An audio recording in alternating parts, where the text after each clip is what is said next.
Assalamu alaikum, dear brothers and sisters. My today's video is Places of Islam in Petra. What? Dan Gibson has uploaded a new video, Islamic Places in Petra, on 28th January 2020. The comments button of the video is disabled. What does it mean? Dan Gibson wants to avoid comments as he knows that his video stands on wrong points. No Islamic places shown. He pronounced many names of Islamic places in the video, but practically showed no Islamic place and no trace of any such place. His marker whirled about many ruined buildings and spots of Petra, but none of those buildings and spots was clearly mentioned and associated with any Islamic place names. It is evident that he wants to evade any minute details of any place and wants to keep the plausibility of identification of those places. The reason is clear.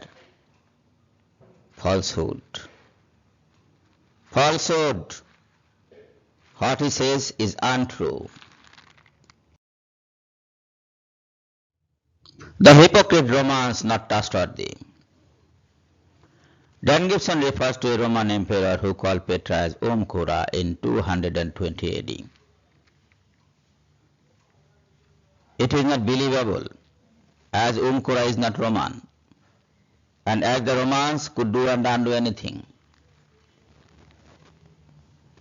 According to Christianity, the Romans are the people who first crucified Jesus and then recognized him as God by saying that God died for the cause of man's sins.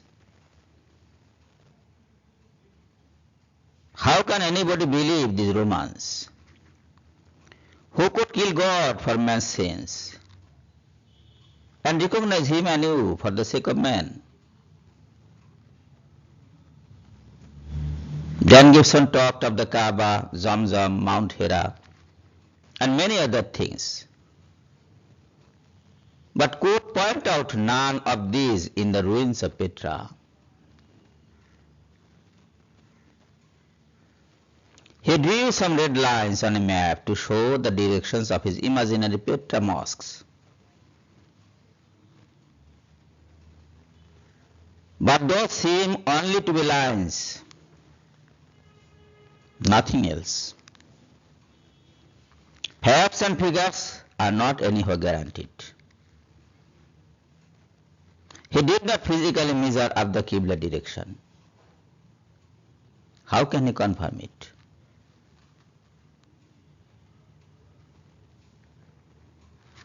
He showed many structures of Egyptian, Nabatean and Roman patterns at Petra, but failed to show anything of the Muslim pattern. So it is clear that no Islamic places were there in Petra. Muslims never lived there. All he talks about are bogus.